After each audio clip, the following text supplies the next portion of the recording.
하시는 바와 같으리라 하였더라. 아멘.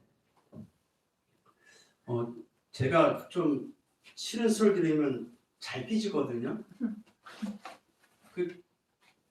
모르겠어요. 그냥 어릴 때서부터 잘 삐지는 성향으로 태어난지 몰라도 뭔가 좀 싫은 소리 들으면 연기를 잘하면 표현을 좀 이렇게 안 내겠는데 금방 카멜레온처럼 변해요. 그러면 얼굴이 그냥 이제 달라져요. 그러면 또 어떻게 되냐면 삐지면 감정이 상하잖아요. 감정. 그럼 옆에서 뭐 좋은 소리 해도 그것이 마치 나를 비아냥거리는 소리를 들려가지고 더 마음의 문을 닫게 버리더라고요. 그러면 같이 마주 앉아 있어도 불편한 거예요. 그래서 삐지면은 내 마음이 상하면 좋은 사람이 옆에 있어도 별로 마음이 탐탁치 않아요. 밥을 먹어도 별로 맛있지도 않아요. 뭘 해도 편하지 않아요. 이게 내 마음이 상하니까. 무슨 말씀을 드리려고 하냐면요. 하나님의 은혜의 말씀을 붙잡고 응답받지 못하면 찬양하는 것도 구원의 감격과 감사의 찬양이 아닌 그냥 의례적으로 내가 하는 그냥 형식적인 찬양이 되기 때문에 감동도 없고 은혜도 없고 말씀을 들어도 꼭 칼날선 어떤 이 칼 같아가지고 막 나를 이렇게 휘법하는 것 같이 느껴지고 찔리니까 기도해도 주님을 안 바라보고 그냥 내 한탄스러운 내 자신을 그냥 한탄스러워하는 내 스스로 그냥 뭐랄까요 이 저급하게 생각해 내 스스로 낮추고 그냥 신세 타령만 하는 그런 기도가 되고 그렇더라고요. 근데 응답받고 말씀의 힘을 얻고 말씀의 깨달음을 얻고 말씀을 통하여 현장을 바라보고 하나님의 계획이 보여지는 상태에서 찬양하면 같은 찬양이라도 달라져요. 우리가 좀 전에 예수님은 누구신가 찬양했잖아요. 응답받고 찬양할 때는 예수님은 힘이 들어가요. 또 그 사실이 믿어지고 과연 예수님이 그리스도가. 근데 응답받지 못하고 어떤 사소한 문제에서 시리에 빠져서 이제 예수님 생각해서 저쪽 가 있고 누구신가 누구 미워하고 복음의 각인뿌리 체질화되지 않는 상황 가운데 인생 살아가는 것은 너무 힘들겠다. 지난 한 주간 인생의 설계, 인생의 각인, 인생의 디자인이라는 말씀을 가지고 인도받을 가운데 사소한 깨달음을 나누고자 포럼을 해봅니다. 어떻습니까? 한 주간 살면서 하나님이 이 모양 저 모양 응답하신 응답들을 가지고 와서 하나님께 영광의 찬양을 드립니까? 아니면 너무 분주하게 바쁘게 살아와가지고 있는지 없는지 모르고 와가지고 그냥 앉아서 예배 시간이니까 예배에서 앉아 있습니까? 영혼의 그 감동된 것이 달라질 것입니다. 이 시간 말씀에 집중할 때 하나님은 나와 관계된 곳에 성령으로 역사하고 계심을 믿으시기를 주님의 이름으로 축복드립니다. 네, 오늘 마태복음 27장 1절에서 10절 안에 보면 이제 우리가 잘 알고 있는 배신의 아이콘, 배반의 아이콘 하면 이제 떠오르는 가룟 유다가 나오죠. 내가 아무리 이 유다를 이렇게 생각해봐도 바뀌지 않는 각인, 뿌리 체질화된 그것을 가지고 신앙생활하다가 결국 자기의 그 인생을 자초했구나. 그 결론이 나더라고요. 개버릇 뭐 못 준다며요. 3살 버릇 8가지 간다고 그러잖아요. 우리 어릴 때서부터 각인된 것은 평생을 갑니다. 근데 그게 옳고 그른 것이면 참 좋을 텐데 우리가 창세기 3장 하나님 떠난 상태에서 출생된 인생은 불신자와 6가지 상태에 망할 수밖에 없는 상태 속에서 각인 뿌리 체질화된 상태로 길들여졌기 때문에 그걸 가지고 신앙생활하기나 그걸 가지고 세계복음화의 여정을 걸어가기는 너무 힘듭니다. 오늘 이제 유다의 상태, 영적 상태를 보면서 우리가 어떤 언약 붙잡아야 될지를 또 세계복음화의 남은 자로서 순례자로서 정복자로서 어떤 기도 제목을 갖고 가야 될지 중요한 응답을 받는 그런 시간 되기를 주님으로 축복드립니다. 가룟 유다의 잘못된 각인 뿌리 체질이 뭐였는지 성경 안에 나타나는 유다를 보면서 확인해 보겠습니다.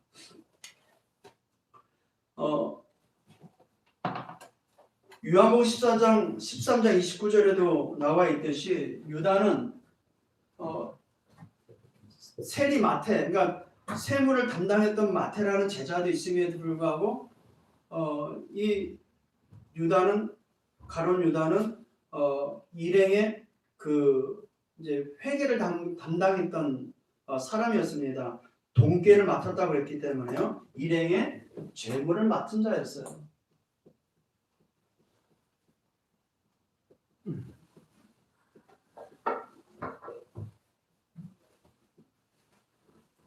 그러면 계산이 빨랐다는 얘기겠죠. 수리에 밝고 유능한 자였다는 것을 짐작할 수 있겠습니다. 왜냐하면 세리장 마태도 있음에도 불구하고 그 12제자의 그런 일행의 동계를 맡아서 했으니까 총무 역할을 했겠죠. 성경 요한복음 12장 5절 6절에 보니까 이 말씀이 나옵니다. 이제 사마리아 여인 한 마리아가 예수님 발 앞에 와가지고 그 기름을 부어요. 기름을 부는데 그 기름이 얼마나 비쌌는지 이 세리 이 돈깨를 맡은 이 유다가 하들짝 놀라는 거예요. 5절에 이렇게 기록하고 있습니다. 이 항유를 어찌하여 300데나리온에 팔아 가난한 자들에게 주지 아니하였느냐. 마리아는 예수님 앞에 와서 그 부을 때는 그리스도의 십자가의 죽음을 알고 그리스도임을 아는 마리아가 기름을 부은 것은 예수가 그리스도임을 알고 했거든요. 근데 그것을 모르는 유다는 그 비싼 기름을 팔아서 가난한 자들에게 나눠주는 것이 더 유익되고 더 뜻있는 일이 아니냐. 예수님은 누굴 칭찬해요? 마리아를 칭찬합니다. 복음이 증거되는 곳에 이 여인이 한 것이 증거되려 그래요. 이 마리아가 예수님이 그리스도임을 알고 그 비싼 항유를 부었습니다. 기름을 왜 붓냐면은 장사될 때 죽을 때 죽은 자에게 부패되지 않도록 기름을 붓거든요. 그것을 알고 있는 마리아를 향해서 유다는 아까워가지고 그 비싼 거, 그 그리스도라는 기념비적인 이 행위를 그 마리아가 한 건데 유다는 그 비싼 거 팔아가지고 가난한 자들에게 나눠주는 것이 얼마나 더 뜻깊은 일 아니냐 막 화납니다. 근데 요한복음의 저자 요한은 이렇게 기록하고 있어요. 6절에 보면은 이렇게 한 말은 가난한 자들을 생각함이 아니요. 저는 도적이라 돈깨를 맞고 거기 넣는 것을 훔쳐 가밀어라. 이 교회 헌금을 가지고 자기의 유익에 필요할 때 쓰고 다시 치워놓고 쓰고 그렇게 지 맘대로 했던 자였어요. 이렇게 봤을 때는 사리사욕의 발견자였습니다.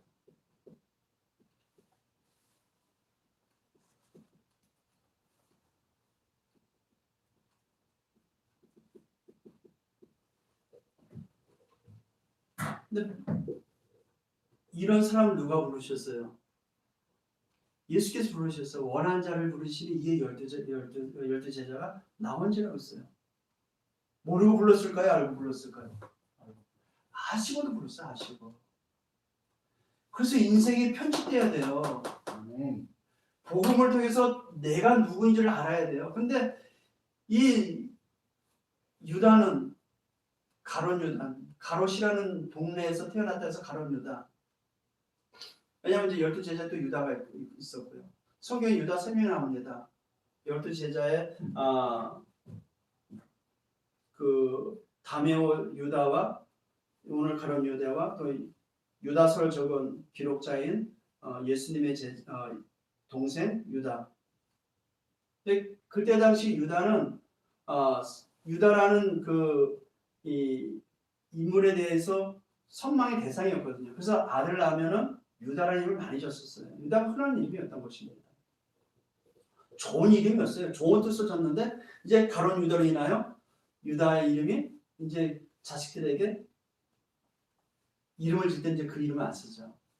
왜냐 이제 배반의 아이콘이 되기 때문에.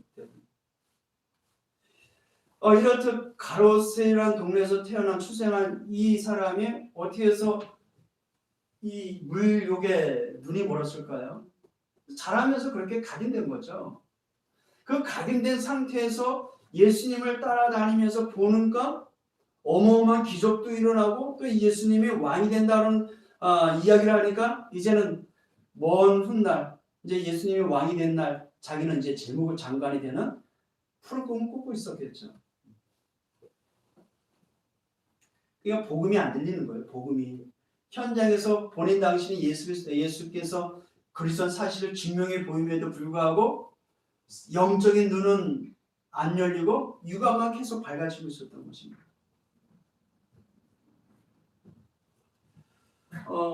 또 가롯 유다가 끝까지 예수님을 라삐어라고 해서 라삐어 선생님이 우리 표현하면 선생님이라고 해서 예수님을 보고 그냥 유대 종교자 중에 그냥 선생님으로 알고 있었던 거예요. 예수님을 따라간 그 제자 중 유다라는 사람이 현장에서 예수는 본인 당신이 그리스도임을 분명히 증거해 보이심에도 불구하고 알지 못하는, 깨닫지 못하는 것입니다.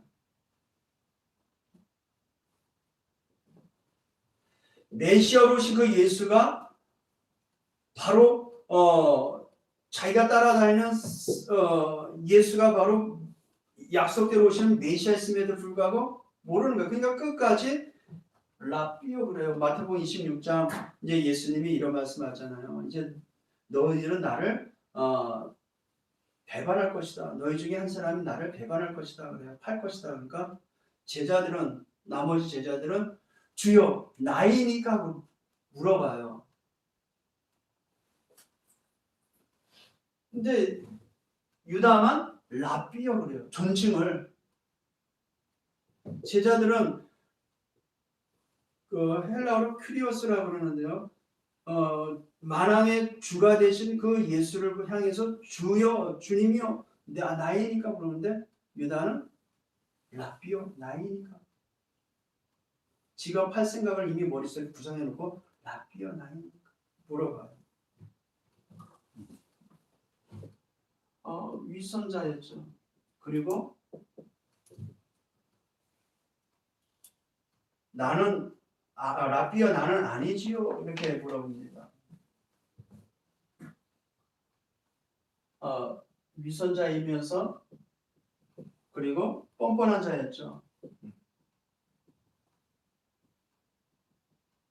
그리고 라삐어 이렇게 해석한 것은 복음이 이해되지 못한 상태로 신앙생활을 했던 것입니다. 예수님을 따라다니는 거예요. 왜 예수가 이 땅에 오셔야 되는 이유를 모르고 하나님은 왜 메시아를 보내주셔야 되는가 그 이유도 모르고 그냥 따라다니는 것입니다.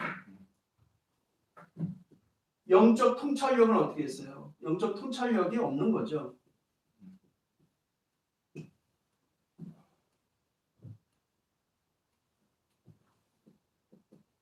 또 우리가 지지난주에 봤듯이 예수님을 이제 대제사장들에게 팔려고 이제 온 산수가 갖고 예수님을 잡으러 오면서 어두운 밤이니까 예수님을 알려주는데 어떻게 알려줘요?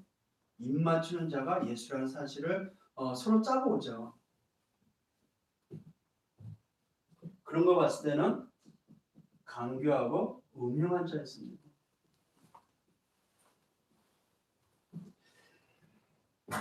(24시) 이런 상태로 사는 것이 얼마나 스트레스겠어요, 그렇죠?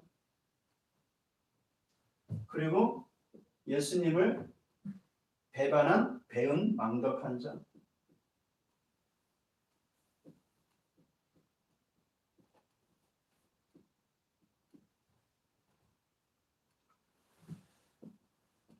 그리고 오늘 본문 말씀해 보니까 스스로 이제 오늘 이 말씀에 나왔듯이 스스로 이제 목숨을 끊죠. 5절에 보니까 스스로 목매어 죽은지라. 자살했어요. 타인을 죽이는 것은 타살이라고 합니다. 스스로 나를 죽이는 것을 자살이라고 합니다. 왜 자살했을까요? 양심의 가책을 느꼈던 거죠. 내가 오늘 본문의 4절에 보니까 내가 무죄한 자를 팔고 죄를 범하였도다 그래요. 더 직역을 하면 의로운 자를 팔았다고 그러는 거예요. 양심의 가책은 느꼈으나 뭘 못했어요? 진정한 회개가 안 된 거예요. 진정한 회개는요, 회개라는 원뜻도 돌아가는 길을 되도록이는 것을 회개라고 합니다. 우리가 지옥에 걸어가야 되는 그 길 속에서 그리스도 예수를 통해서 천국을 가는 인생이 되어 있어요. 회개는, 진짜 회개는 예수께로 돌아가는 것이 진짜 회개거든요. 근데 양심의 가책을 느꼈던 이 본인 스스로는 나는 안 되는구나. 스스로 복음은 모두를 살리는 거예요. 원수까지 살리는 거예요. 복음은 못 살리는 게 없습니다. 다 살리는 것입니다. 어떤 죄인이라도 살릴 수 있어요. 살아나는 것입니다. 그리스도께로 향해 갔으면 되는데 잘못된 가계 뿌리체를 율법주의에 길들여졌던 이스라엘 유대인이었던 유다는 진정한 회개를 모르고 스스로 선택합니다. 목매어서 죽기로. 또 복음을 얻게 되면 이렇게 오판하게 됩니다.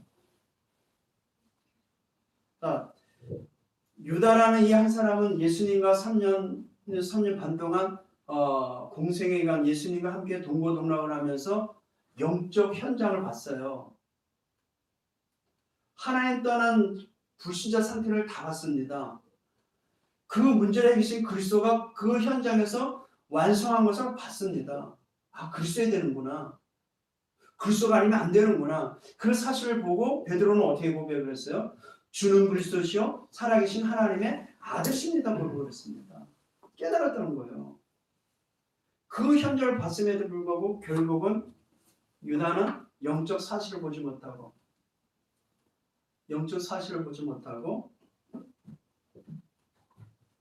현실만 보다 보니 어떻게 돼요? 아, 나는 죽어도 싼 놈이구나. 스스로 자책하다가 어디에 스스로 목을 매서 죽죠.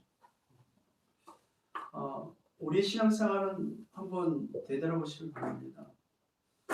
우리는 신앙생활을 언약 잡고 정말 복음의 체험과 그 응답을 가지고 하는지 자칫 그럴 일 없겠지만 유다처럼 형식적이고 종교적인 신앙생활을 하고 있는지 우리 한번 다시 점검해보는 시간 되기를 바라겠습니다.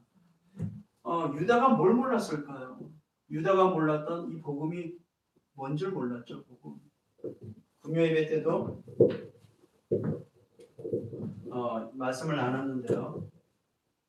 유다가 몰랐던 복음이 무엇인가?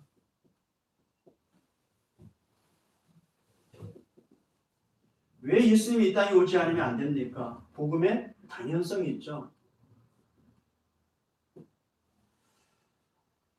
그리스도께서 이 땅에 오시지 않으면 안 되는 분명한 이유는요. 모든 인간은 창세 3장 1절 6절 이 사건을 통해서 하나님을 떠나 있습니다. 어떻게 해서 하나님을 떠났습니까?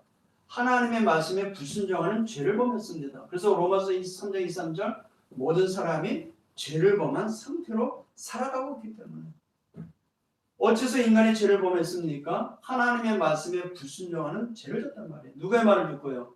요한복음 8장 44절 너희는 너희 아비 마귀로 닮았으니 마귀란 놈이 인간에게 찾아와서 하나님의 말씀에 불순종하게 하게 해서 그 말에 미혹된 인간은 행복의 근원이신 하나님을 떠나버렸어요.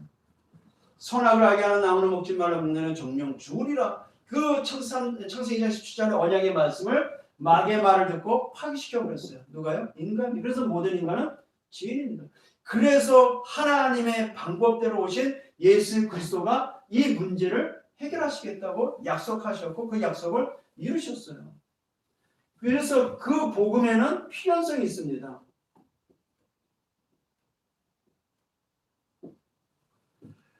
반드시 이 땅에 이 문제를 해결하려고 오셔야 됩니다. 오시는데 그냥 아무렇게 오시면 안 돼요. 조건이 있습니다. 창세 3장 15절 여자의 후손으로 오셔야 돼요. 여자의 후손으로 오신 이만이 사단을 박살낼 수 있기 때문에. 출애굽기 3장 18절 여자의 후손, 죄 없는 몸으로 이 땅에 오신 그 여자의 후손은 우리를 위하여 희생 제물로 죽으셔야 돼요. 왜요? 모든 사람이 하나님의 말씀에 불순종한 원죄를 범했기 때문에. 그래서 그리스도가 반드시 필요한 겁니다. 왜 복음이 아니면 안 됩니까? 이사야 7장 14절 하나님을 떠난 우리를 찾아오셔서 우리와 함께 하시려고 오셔야 됩니다. 보라 처녀가 잉태하여 아들 낳으니 그 이름을 임마누엘이라. 임마누엘이 무슨 뜻이에요? 마태복음 1장 23절에 보니까 이를 번역한즉 하나님이 우리와 함께 하시니라. 하나님 떠난 우리를 찾아와서 우리와 함께 하시려고 오셔야 돼요. 누가요? 그리스도가. 그 그리스도를 보내주겠노라고 약속한 약속 내용 그대로 이 땅에 오셨어요. 누가요? 예수님이. 그래서 예수님만이 그리스도인 것입니다. 이 유다는 예수님만이 그리스도인 사실을 까맣게 몰라요. 모르고 있었던 거예요. 봤어도 모르는 겁니다. 왜요? 이것이 안 바뀌기 때문에. 왜 3년이라는 기간 동안 제자들에게 현장을 보여주면서 복음, 당신의 그 예수가 그리스도 사실을 증명해 보이셨겠습니까? 제자들의 잘못된 각인 뿌리 체질을 바꾸기 위해서. 지난주에 봤듯이 베드로도 예수를 모른다 부인하고 떠나갔어요. 그러면 유다와 같이 양심의 가치에서 자살해야 되잖아요. 근데 그렇지 않았습니다. 베드로의 본심은 마태복음 16장 16절 예수는 바로 그리스도이십니다. 절대 진리의 그리스도임을 깨닫고 믿었던 거예요. 믿고 깨달은 겁니다. 근데 유다는 예수님이 그리스도 사실을 모르는 거예요. 끝까지 납비하죠. 선생님. 현장에서 제자들과 함께하면서 각인뿌리 체질을 바꾸도록 현장을 보여주시기도 하고 체험케도 하셨습니다. 이것을 깨닫게 하신 거예요. 근데 유다는 자기의 각인된 것, 뿌리 내려진 것, 체질화된 것, 그것을 인하여 자기 갈 길로 간 것입니다.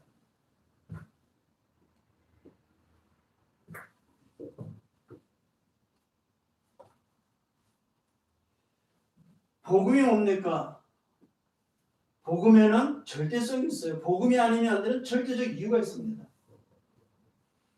왜요? 하나님 만나는 길은 예수 그리스도밖에 없기 때문에. 요한복음 14장 6절. 그래서 이 땅에는 반드시 하나님 만나는 길이 필요한데 그분이 바로 예수 그리스도인 것입니다. 절대적인 거예요.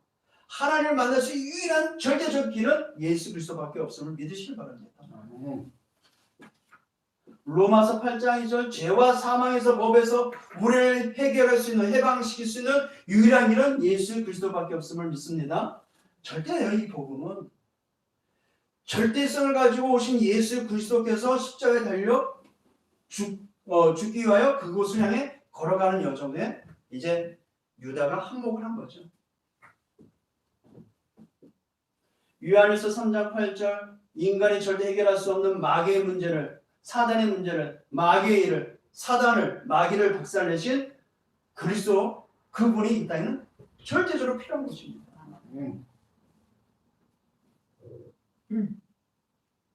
그러니까 우리가 매일 신앙생활에 있어서 현장과 모든 상 가운데 함께 하신 예수 그리스도가 누구인지를 항상 질문해야 돼요. 내와 함께 그 그리스도가 누구입니까? 신앙생활에서 들었던 그 복음의 말씀을 통하여 그 그리스도가 나의 주 나의 하나님이시고 지금도 시공간을 초월하신 창조주시면서 하나님이시면서 모든 문제 해결하신 그리스도이시다. 이 고백이 매일매일 시마다 분마다 초마다 되어야 될 줄 믿습니다. 왜냐? 각인 뿌리 체질이 바뀌어야 되기 때문에. 이미 십자가에서 모든 걸 다 끝내고 완수시켜버렸어요. 내 인생에 있어서 일어난 모든 문제 조건들을 다 끝내버리셨어요. 우리는 남은 자로서 이 땅에서 세계 복음화 순례제를 걸어가며 미래의 정복자의 삶을 살아가는 것이 진리면서 사실인 것입니다. 진실인 거예요, 그게. 근데 우리는 현실을 살잖아요, 현실. 있다가 없어지는 현실에 속지 않습니다.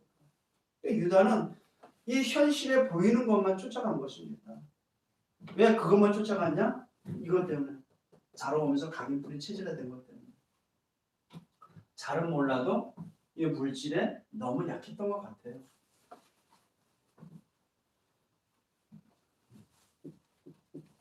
따라서 예수 그리스도는 누구신가? 우리 금요예배 때 봤죠? 예수 그리스도가 누구신가? 예수 그리스도는 요한복음 1장 1절 태초에 말씀이 계시나 이 말씀이 곧 하나님과 함께 계셨으니 곧 말씀이 곧 하나님이시라 그래요. 이 말씀은 곧 하나님이시다. 말씀으로 함께 하시는 그리스도이십니다. 태초부터 함께 하셨습니다. 누가요? 예수 그리스도가. 즉 예수 그리스도는 창조주이십니다. 요한복음 1장이죠. 그 창조주 하나님께서 범죄한 우리를 위해서 사단에 잡혀있는 우리를 위해서 요한복음 1장 14절 말씀과 같이 말씀이 육신이 되어 이 땅에 오셨어요. 그걸 성육신이라고 해요. 하나님께서 육신의 몸을 입고 이 땅에 오셨다는 얘기예요. 누굴 위해서요? 우리를 위해서, 나를 위해서, 유다를 위해서 왔음에도 유다는 몰라봤죠.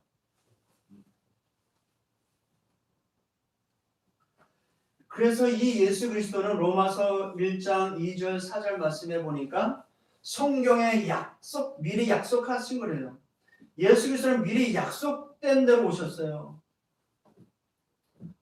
여자의 후손으로 피 희생 제물로 임마누엘로 약속 따라 오셨어요. 누가요? 예수 그리스도께서. 그 미리 약속하신 대로 오셨는데 다윗의 혈통으로 이렇게 시작합니다. 예수는 참 인간입니다. 참 인간으로 오신다. 미리 약속했어요. 성결의 영혼은 죽은 자 가운데서 다시 살아나신 하나님의 아들로 선포되었으니 참 하나님이십니다. 누가요? 예수 그리스도가. 그 예수 그리스도께서 요한복음 19장 30절 십자가에서 우리 인생의 모든 문제, 우리의 과거, 현재, 미래 이 지구상에 있는 모든 문제를 십자가에서 다 끝내버린 줄 믿습니다. 다 끝내버렸어요. 이 사실 예수 그리스도께서 제자들과 3년 동안 현장에서 친히 보여주시고 증거해 보이셨고 말씀을 나타내 보이셨습니다. 근데 같은 현장에서 같이 이렇게 신앙생활 이렇게 제자의 삶에서 살았는데 유다는 왜 예수를 팔을 생각을 가졌을까요? 그러니까 복음의 눈으로 봐야 돼요. 왜 이 땅에 복음이 필요한지 전도자의 눈으로 봐야 됩니다. 전도의 눈으로 봐야 돼요. 신앙생활을 열심히 했는데도 불구하고 내가 구원받았는지 안 받았는지 모른다? 얼마나 슬픈 인생이겠습니까? 현장에 우리가 항상 볼 때 복음에는 전도의 눈으로 봐야 돼요. 왜냐하면 전도의 눈으로 봐야 되는 이유는요, 하나님이 원하는 것을 볼 수 있는 키가 되기 때문에. 전도라는 하나님의 계획을 두고 현장에서 이 사람에게 복음이 필요하구나, 복음이 아니면 안 되는구나, 그것이 깨달을 수 있는 하나님의 그 계획을 볼 수 있는 중요한 시간표가 되기 때문에 그렇습니다. 그래서 전도의 눈을 보면은요, 하나님이 원하는 것이 보여줄 줄 믿습니다. 전도의 눈으로 보면은요, 현장을 정확하게 볼 수 있습니다. 이게 보이는 거예요. 복음의 당연, 필연, 절대성이 보이는 것입니다. 그래서 그러면 이 문제가 또 이 응답이 왔는지에 대한 왜 왔는지, 왜 이 문제가 왔는지, 이 하나님의 응답이 왜 왔는지, 거기에 대한 당연, 필연, 절대가 보여지는 거죠. 전도라는 하나님의 계획을 가지 않고 신앙생활하면 진짜 이 교회 다니는 거는 진짜 별 재미없어요. 맨날 지키라고 말만 하지. 지키면 축복받고 안 지키면 저주받는다. 그런 식으로 말만 하잖아요. 하나님의 절대의 계획, 이 전도의 눈을 보지 않으면 하나님 말씀처럼 그렇게 무서운 게 없어요. 지키면 축복받는데 그럼 게으른 저는 매일 얻어맞아야 되는데. 전도를 통해서 현장을 보니까 창세 3장이 보여져요. 어쩔 수 없구나. 유다가 그걸 깨달았어야 돼요. 나는 창세 3장으로 어쩔 수 없이 지옥 가야 되는 인생인데 그리스도 나를 구원해 주셨구나. 나와 지금도 함께 하시는구나. 이런 나와 함께 하시는구나. 그래서 베드로 보세요. 베드로 그냥 예수님을 저주하면서 모른다 해놓고 이제 지가 도망가잖아요. 고기 잡으러 갔단 말이에요. 예수님 십자가에 달려 죽으시고 장사된 후에 갈릴리아 원래 자기가 갔다니까요. 그 예수님을 만났어요. 양식 틀렸겠죠. 예수님 물어보잖아요. 너가 나를 사랑하느냐? 대답을 잘합니다. 내가 주를 사랑하는 줄 주님이 더 잘하지 않습니까? 이렇게 우리가 복음의 눈으로 내 자신을 보면 나는 복음이 아니면 절대 가망 없는 인간이구나. 그게 깨달아져야 그리스도가 필요합니다. 복음을 깨닫지 못하는 게 유다는 가망이 없는 거고. 저 무고한 저 예수님을 내가 은 30학 그거 얼마나 배불리 잘 살겠다고 30 이걸 받고 팔았을까? 스스로 자책하다가 진짜 복음을 들으면요. 그래서 복음이어야 되구나. 그래서 나는 복음 속으로 들어가야 되는구나. 그리스도께서 그 은혜를 주셔서 복음 안으로 가도록 은혜를 주시니까. 복음의 당연, 필연, 절대를 깨닫는 것은 너무 큰 축복인 것 같아요. 이렇다 할 뭔가 없더라도 그래도 나에겐 세계 복음의 언약이 있다는 건 너무 큰 축복이에요. 소망이에요.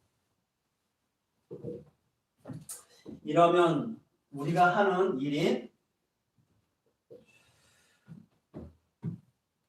우리가 하는 업이 있잖아요. 런던트 같은 학업도 있고요. 우리가 하는 일이잖아요. 이러면 우리의 하는 일이 업에 왜 오직 해야 될지를 알게 됩니다. 내가 하는 일이 하나님의 당연, 필연, 절대라는 계획이 있으니 이 일에 오직 할 수밖에 없죠. 오직 하지 않으면 안 되는 이유가 나오는 것입니다. 오직 복음해야 된다. 오직 기도해야 된다. 오직 말씀해야 된다. 오직 전도해야 된다는 오직이 나와요. 복음이 깨달아지니까. 믿어지니까. 근데 안 되면 어떻게 해요? 오직이 안 되죠. 해도 되고 안 해도 되고 그런 거. 이제 업은 뭘로 전락되느냐? 살기 위한 하나의 수단 방법이 되는 거죠. 오직이 아니죠. 근데 오직이 깨달아지면 이 일을 통한 하나님의 유일한 응답이 와요. 그걸 율성이라고 합니다. 내가 이 일을 하지 않으면 안 되는 유일한 응답이 업을 통해서 나옵니다. 그러니까 오늘 응답이 뭐예요? 현장 살아나고 영혼 살아나는 재창조가 일어나는 거예요.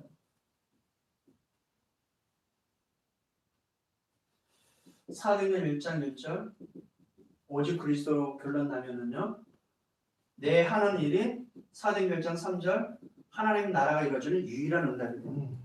그러니 성령 충만으로 인한 세계 복음화가 이루어지죠. 재창조가 일어나는 것입니다.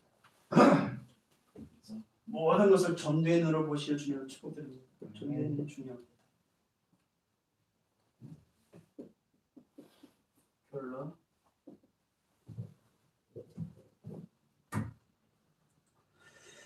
오늘 본문을 통해서 우리 유다를 봤습니다. 왜 인생이 편집되어지고 설계되어지고 지장되느냐?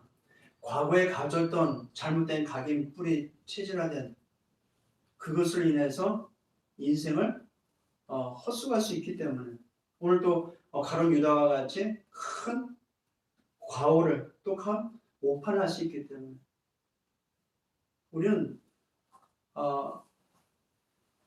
일생이라고 하는데 일생 우리는 일생은 한 번밖에 없어. 삶을 하나 했잖아요. 그죠?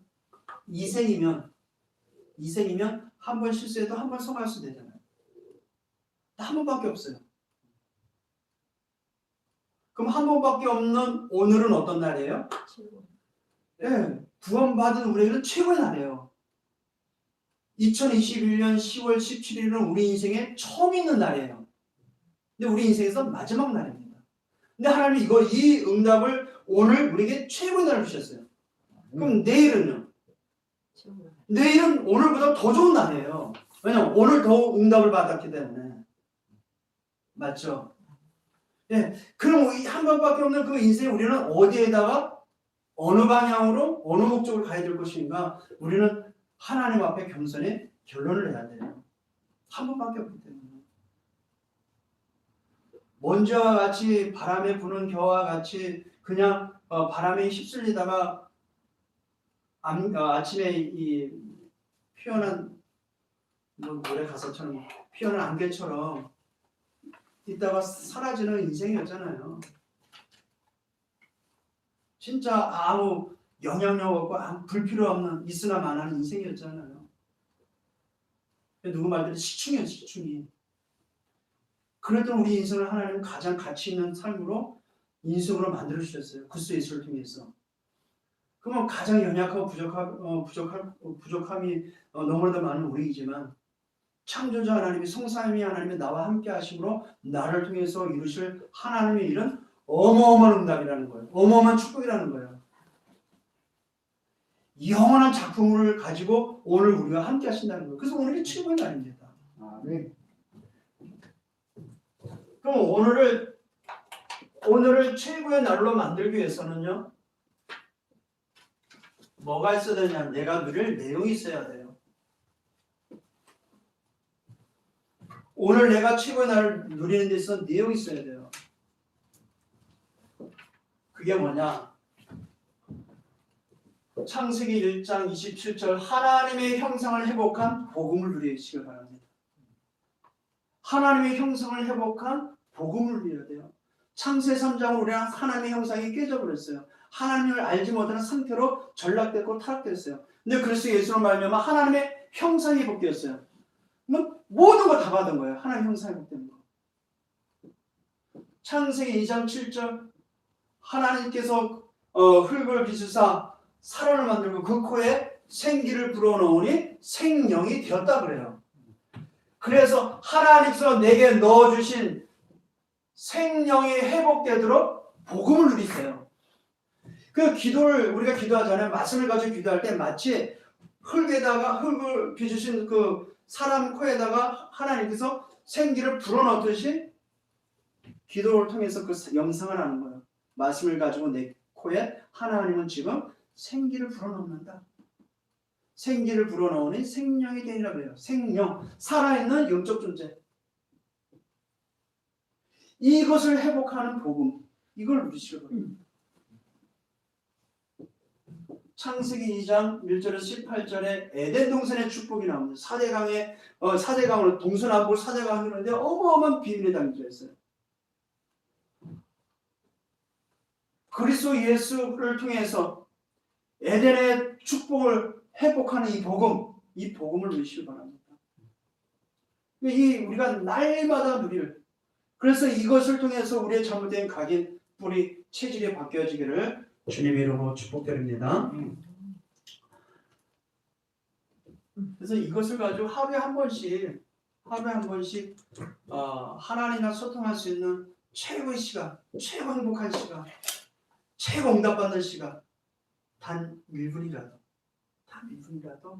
하나님과 깊은 대화가 되고, 깊은 1분은 좀 짧겠다. 이제 정리를 하려면 한 5분이라도 내가 주를 바라보면서 찬양도 하고 말씀도 듣고, 5분도 좀 짧네. 내가 가장 편한 시간에 주를 바라보면서 가장 행복한 시간, 가장 힘을 얻는 시간, 이걸 가리켜서 영적 서밋 타임이라고 하거든요.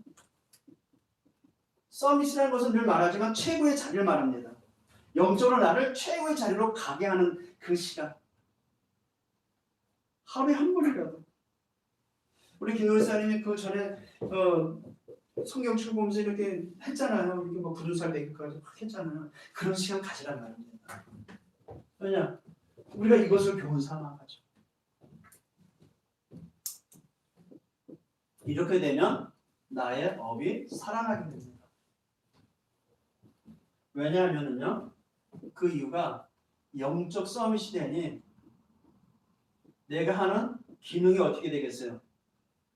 타의 추구를 불허하는 기능 서밋 되고, 그 기능이 현장을 바꾸는 문화 서밋으로 바꾸기 때문에 그래요. 그러니까 업이 살아나죠. 전문성이 살아난단 말입니다.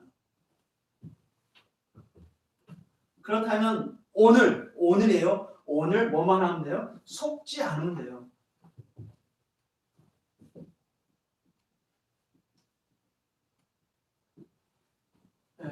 이것을 위한 영적 서밋 타임을 가지면 속지 않은 오늘이, 응답받는 오늘이 된단 말입니다. 그러면 속지 않는 참된 증인이 됩니다.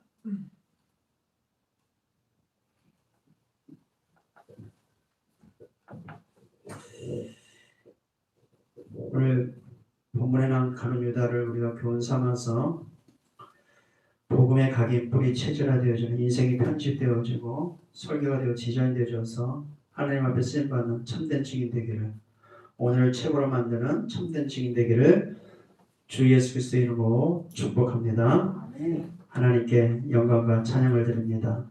매일매일의 같은 삶인 것 같지만 우리 하나님은 매일매일 우리에게 새로운 은혜와 응답을 주셔서 최고의 축복의 날로 역사할 것을 믿습니다. 오늘 말씀을 통하여 교훈 삼고 우리가 왜 인생의 각인 뿌리 체질화된 것을 편집해서 설계해서 디자인해야 될지를 이유를 깨달았습니다. 하나님, 복음의 단연 필연 절대를 날마다 누리는 우리 모두가 되게 하여 주옵소서. 그리스도 예수의 복음을 가지고 하나님의 형상을 회복시킨 이 복음을 가지고 하나님이 내게 넣어주신 생명이 살아나는 복음을 가지고 에덴 동산의 그 축복을 회복하게 한 이 복음을 가지고 날마다 24의 축복을 누리게 하여 주옵소서. 예수 그리스도의 이름으로 기도합니다. 아멘. 찬송가 544장